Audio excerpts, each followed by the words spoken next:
Good morning traders. Monday का market open होने वाला है और इससे पहले कि बाजार खुले हम लोग थोड़ा सा बाजार को प्री ओपन मार्केट में एनालिसिस कर लेते हैं और एक बार बाजार को देख लेते हैं कि बाजार का किस तरीके का संकेत बन सकता है। ठीक है, तो आज चूंकि हम लोग वीकेंड के बाद आए हैं तो बहुत सारी चीज़ों में परिवर्तन भी हुआ है। आज जो अगर हम बात करेंगे, जो जंतर मंतर पे धरना प्रदर्शन था धर्मेंद्र प्रधान को लेके, वहाँ पर उनका रिजिग्नेशन हो चुका है। सरकार ने जहाँ तक है वो सारी मांगे मान भी ली हैं और जो पेपर लीक को लेके सजा का प्रावधान है वो 10 साल की सजा और 10 करोड़ रुपए का जुर्माना, ये वो बड़े बड़े मुद्दे हैं जो कि उठाए गए थे छात्रों के द्वारा और उनको फुलफिल करने के लिए सरकार ने कदम उठाए हैं। तो अब ये तो हो गया कि सरकार ने छात्रों के मुद्दे को मान लिया है, लेकिन दूसरा एंड ये है कि वो छात्रों के मुद्दे को पॉलिटिकल एजेंडे में कन्वर्ट कर दिया गया है और अब उसको राजनीतिक लाभ की तरह देखा जा रहा है। जिस तरीके से हम देख रहे हैं कि जो प्रदर्शन हो रहा है वहाँ पर, जिस तरीके से हमारे प्रधानमंत्री जी के बारे में या जो हमारी आर्मी है उसके बारे में जिस तरीके से भद्दी गालियों का प्रयोग किया जा रहा है, भद्दे शब्दों का प्रयोग करा जा रहा है और जिस तरीके से भद्दी जो तस्वीरें हैं वो दिखाई जा रही हैं, वो काफ़ी शर्मनाक है। और बस मैं आप सभी से यही रिक्वेस्ट करूंगा कि हम जिस देश में रहते हैं, अगर हम उस देश का सम्मान नहीं कर सकते, उस देश के सर्वोच्च पदों पे बैठे लोगों का सम्मान नहीं कर सकते, और ये तो छोड़िए, छोटे छोटे तो बच्चों को मैं देखता हूँ वो उस 75 साल के व्यक्ति के बारे में किस तरह की अश्लीलताएं और किस तरीके की भद्दी टिप्पणियां कर रहे हैं, ये देख के बड़ा अफसोस होता है और ये दुख होता है कि किस तरफ जो युवा हैं वो बढ़ रहे हैं और किस कदर वो अपने रास्ते से भटके हुए हैं।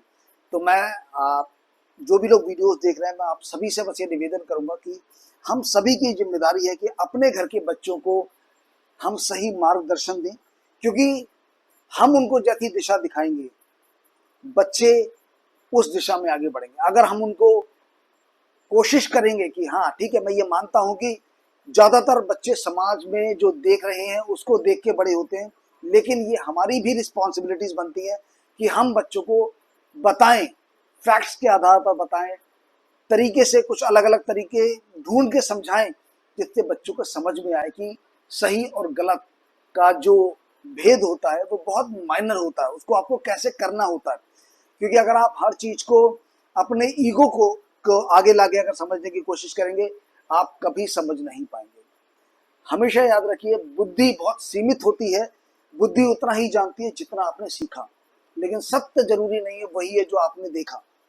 सत्य जो है वो हृदय से जाना जाता है, बुद्धि से नहीं जाना जाता। तो मैं यही कहूंगा कि आप लोग बहुत ही पोलाइटली और प्रेम पूर्वक तरीके से हम अपने बच्चों को एक नई दिशा दें, उनको बताएं, और खास तौर से जो टीवीज पर इस तरीके के जो आंदोलन चल रहे हैं, कोशिश कीजिए कि आप उन बच्चों को उससे पृथक रखिएगा, ताकि उनको उस गंदे और जो अश्लील जो वहां पर जंतर मंतर पर इस तरह का जो कार्यक्रम इस समय चल रहा है उसके बारे में उनको जानकारी प्राप्त ना हो। खैर, आप लोग समझदार है, सभी बुद्धिजीवी है, तो मैं बस यही निवेदन करूंगा कि देश का सम्मान करिए, क्योंकि इसी देश ने हमें रोटी, कपड़ा, मकान और रहने की, बोलने की, जीने की आज़ादी दी हुई है।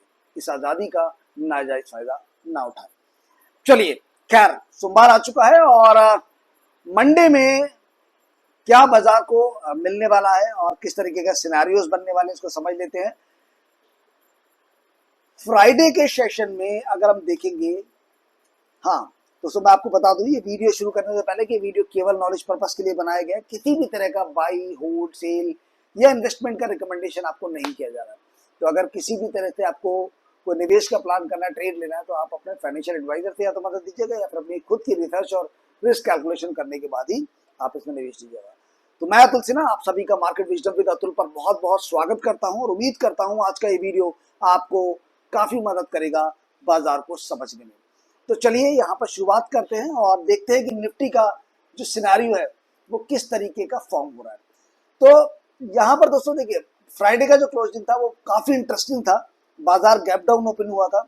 गैप डाउन ओपन होने के बाद और बाजार में अगर हम देखेंगे जो ओपन का लेवल था वो था लगभग 23,666 का, और लो गया था बाजार उसके बाद 23,606 तक। फाइनली मार्केट की क्लोजिंग हुई 23,767 तक और ऊपर की तरफ बाजार गया था लगभग 23,823 के आसपास तक। अब बाजार का जो हाई है लो है वो काफी इंपॉर्टेंट बन चुका है। याद रखिएगा बाजार का हाई और लो फ्राइडे का काफी इंपॉर्टेंट है, उसको नोट कर लीजिएगा। 23,823.60 ये आपका रेजिस्टेंस है और 23,606.30 ये आपका सपोर्ट है। Immediate support 23,606, immediate resistance 23,823.20। तो आप बड़ा बड़ा मान लीजिए 23,825 का। तो 23,825 आपका रजिस्टेंस है इमीडिएट और 23,606 आपका इमीडिएट सपोर्ट है। अगर मार्केट आज फिर से गैप डाउन ओपन होता है और फ्राइडे के लो यानी 23,606 को क्रॉस कर जाता है, उसके नीचे का एक नया लो बना देता है और फ्राइडे का जो हाई है 23,823.60 उसके हाई को ब्रेक नहीं कर पाता, यानी कि इस कैंडल के हाई को ब्रेक नहीं करता लेकिन लो को ब्रेक कर देता है। और अगर ये जो 23,767 है नीचे बाजार ओपन होता है गैप डाउन में, तब जो वीकनेस है वे रिमेन कंटिन्यू। ठीक है, इमीडिएट जो आपका जो सपोर्ट 23,604 अगर उसके नीचे की क्लोजिंग चली जाती है तो आप समझ सकते हैं कि मार्केट विल रिमेन वीक और उसके बाद जो हमारा जो बड़ा जो सपोर्टेबल रहेगा वो लगभग 23,000 से लेके 23,100 के बीच में रहने वाला है। क्यों बोल रहा हूं मैं ऐसा?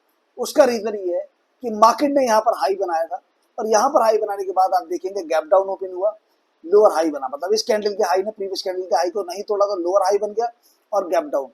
इस कैंडल के बाद नेक्स्ट कैंडल में आप देखेंगे क्लोजिंग यहाँ थी, ओपनिंग यहाँ हुई, यानी कि गैप डाउन ओपन हुआ और इस कैंडल का जो हाई था उसने इस प्रीवियस कैंडल के हाई को नहीं तोड़ा तो लोअर हाई बना। लोअर हाई के साथ लोअर लो का फॉर्मेशन बना, लोअर लो का फॉर्मेशन बना और इस कैंडल के बाद इस कैंडल ने भी गैप डाउन ओपन किया। इस कैंडल के भी हाई ने प्रीवियस कैंडल के हाई को ब्रेक नहीं किया तो लोअर हाई बना और इस कैंडल का जो लो है इसके नीचे का एक नया लो बन गया तो लोअर लो बन गया। यहाँ पर भी लोअर हाई बना, लोअर लो बना, लोअर हाई बना, लोअर लो बना, यानी कि जो फॉर्मेशन हो गया बाजार का लोअर लो, लोअर हाई, लोअर लो, लोअर हाई, ये फॉर्मेशन आपका हो गया। ठीक है, अब बाजार कब बदलेगा? जब ये ट्रेंड जो होता है लोअर लो, लोअर हाई, लोअर लो, लोअर हाई चेंज होता है, जब बाजार लोअर लो, लोअर हाई से हायर हाई, हायर लो के फॉर्मेशन करता है। वो कब बनेगा? जब बाजार फ्राइडे के हाई 23,825 को ब्रेक करके नया हाई बनाएगा तो वो बनेगा हायर हाई और फ्राइडे के लो 23,606 के ऊपर ही लो बनाता है तो वो बनेगा लोअर लो। तो वो पहला सिग्नल आएगा जब बाजार हायर हाई और हायर लो बनाएगा। तो आज मंडे के सेशन में बाजार को 23,606 के ऊपर ही लो बनाना है और 23,825 के ऊपर का हाई बनाना है। अगर ऐसा कर जाता है आज मंडे के सेशन में तो फिर ये पहला सिग्नल होगा मजबूती का।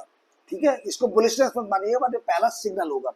लेकिन अगर मार्केट 23,767 के नीचे गैप डाउन ओपन होता है और फ्राइडे का हाई जो है 23,825 उसको ब्रेक नहीं कर पाता है, नीचे का हाई बनाता है, उससे 23,825 के नीचे का हाई बनाता है और जो फ्राइडे का लो है इस कैंडल का जो लो है उसके नीचे यानी कि 23,606 के नीचे का लो बना देता है तो वहां पर मार्केट में वीकनेस और बढ़ने की संभावनाएं आ सकती है आने वाले दिनों में। और मैंने बताया जैसे कि अगर 23,600 के नीचे बाजार मंडे अथवा ट्यूसडे को क्लोजिंग करता है तब आप ये मान के चलिएगा कि मार्केट 23,000 23,100 को भी अप्रोच करने जा सकता है नीचे की तरफ। ये बहुत क्लैरिटी के साथ चीजें हो गई जो मैंने बता दिया। वीकली चार्ट पे मैं चलता हूं और वीकली चार्ट पे मैं आपको बताता हूं कि किस तरीके से वीकली सिनेरियो में बाजार कहां पर सपोर्ट ले रहा है।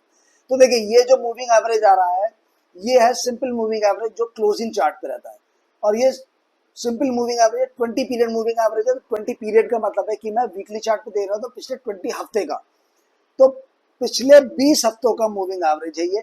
और आप देख सकते हैं कि बाजार लगातार उस मूविंग एवरेज को स्ट्रांगली रिस्पेक्ट कर रहा है, उसके नीचे क्लोज नहीं कर रहा है, उसके नीचे जा रहा है बट क्लोजिंग उसके ऊपर ही हो रही है। तो लगातार 5 से 6 हफ्ते बाजार moving average 20 period moving average को सपोर्ट करके उसके ऊपर की क्लोजिंग करने में सफल रहा है।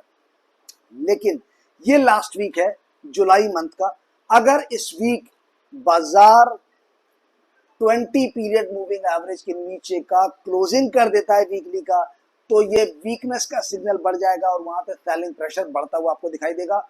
और उम्मीद करता हूं कि ये वीक 23,600 को ना तोड़े, क्योंकि अगर 23,600 के नीचे का क्लोजिंग इस हफ्ते देखने को मिला तो आपको काफी नीचे के स्तर देखने को मिल सकते हैं, यानी सेलिंग प्रेशर आपको मजबूत होता हुआ दिखाई दे सकता है for the immediate next resistance 23,000 से लेके 23,100 के बीच का, जो कि उस बड़े बॉक्स की बाउंड्री है, ठीक है, बॉटम टेरिटरी है।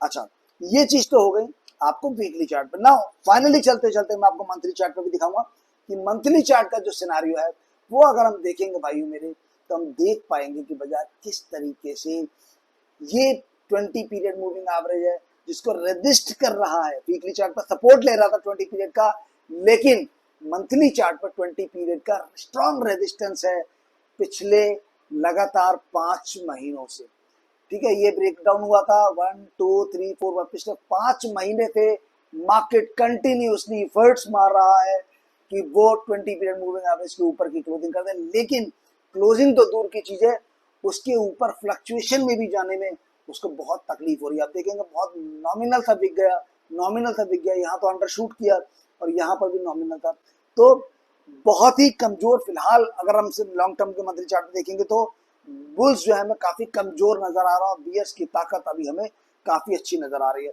तो यहाँ पर इस मंथ का क्लोजिंग, इस वीक का क्लोजिंग काफी इंपॉर्टेंट रखने वाला है कि किस तरीके का क्लोजिंग इस महीने में हमें देखने को मिलेगा। अगर हम यहाँ से ट्रेन लाइन को ड्रॉ करते हैं तो हम देख पाएंगे कि बाजार इस ट्रेन लाइन के अंदर ही ट्रेड कर रहा है। तो मार्केट को स्ट्रेंथ लेने के लिए, मार्केट को बुलिशनेस पकड़ने के लिए जो जुलाई मंथ का हाई है 24,530.90 एटलीस्ट उसको ब्रेक करना चाहिए, एटलीस्ट उसको ब्रेक करना चाहिए इस महीने में। 24,530 का हाई अगर अगले 5 ट्रेडिंग सेशन से 27, 28, 29, 30, 31 अगर इन 5 ट्रेडिंग सेशन में मार्केट 24,530 के स्तर को क्रॉस करके क्लोजिंग करता है पॉजिटिवली, तब वहां पर एक मजबूती नजर आ सकती है हमें आने वाले जो अगले हफ्ते कुछ वीक्स के अंदर। लेकिन अगर बाजार ऐसा करने में फेलियर हो जाता है तो ये वीकनेस आगे भी कंटिन्यू रहने की हाई प्रोबेबिलिटीज है। तो जैसा कि चार्ट हमें बता रहे हैं कि अभी किसी भी तरह से हम पॉजिटिव बुल मोड में ट्रेड को इनिशिएट नहीं कर सकते, हाई रिस्क है। तो जब तक आपको एक प्रॉपर फुल फ्लेज्ड एक कंफर्म्ड ब्रेकआउट नहीं मिलता तब तक you have to wait and watch. और जितना आप समय बाजार को देंगे, जितना आप बाजार को ऑब्जर्व करेंगे, मार्केट आपको उतने ही अच्छे सिग्नल्स, उतने ही अच्छे लेवल्स देता चला जाएगा। लेकिन अगर आप सोचेंगे कि आप बहाव के अगेंस्ट अपने नाव को चला लें तो मुझे लगता है कि आपकी नैया डूबने ही वाली है, आपको कोई बचा नहीं पाएगा। तो बचना है तो बहाव के साथ चलो, और बहाव के साथ चलना है तो सबसे अच्छा तरीका है कि बाजार में अभी किसी भी तरह का ट्रेंड कंफर्म नहीं है। अगर हम स्ट्रेंथ की बात करें तो 60-40 का रेशियो मुझे अभी भी बियर्स और बुल्स का लगता है, जहां पर बियर्स 60% मार्केट को कैप्चर कर रहा है और बुल्स 40% का कर रहा है। तो आप बियर साइड में भी अगर शॉर्ट करते हैं तब भी आपके पास एक रिस्क है, क्योंकि इतना स्ट्रॉन्ग बियरिशनेस नहीं है, बाजार कभी भी आपको रिवर्सल दे सकता है, ठीक है। तो बेहतर तरीका यही है कि वेट एंड वॉच करें, समझदारी से रिस्क कैलकुलेट करें, और रिस्क कैलकुलेट करके आप गेट रेडी, तैयार रह सकते हैं प्रॉपर रिस्क मैनेजमेंट के साथ, प्रॉपर लेवरेज के साथ। जैसे ही आपको समय मिले, एक स्ट्रॉन्ग ब्रेकआउट कंफर्मेशन होता है, तब आप अपने रिसर्च के साथ या फिर अपने फाइनेंशियल एडवाइजर की मदद के साथ आप बाजार में लॉन्ग या शॉर्ट की पोजीशन को बना सकते हैं। तो ये था, हमने आज बताया कि किस तरीके का सिनेरियो है। अगर मैं आज की बात करूं, मंडे की बात करूं, चूंकि कल ट्यूसडे एक्सपायरी है, तो आज का जो मेरे लेवल्स हैं वो पहला रेजिस्टेंस है 23,824, 825 के ऊपर का क्लोजिंग में इंतजार करूंगा, या उसके ऊपर का हाई का इंतजार करूंगा कि 23,824 के ऊपर का लेवल टच करे पहला, तो एक नया हाई बनेगा। और दूसरा लेवल तैयार करूंगा कि मैं फ्राइडे का जो लो था 23,606.30 वो ना टूटे। इन दो लेवल पे आज मेरा फोकस रहने वाला है। आप कहां पर फोकस रखने वाले हैं ये मुझे कमेंट सेक्शन में बताइएगा, और आपका क्या विचार है बाजार को लेकर इसको भी मुझे कमेंट सेक्शन में जरूर बताइएगा। उम्मीद करता हूँ ये वीडियो आपको पसंद आया होगा, क्लैरिटीज आपको हुई होगी कि बाजार में अगले कुछ कमिंग सेशन में क्या होने वाला है। अगर कोई डाउट, कोई फीडबैक या कोई क्वेरीज है आपकी तो कमेंट सेक्शन में डालिएगा।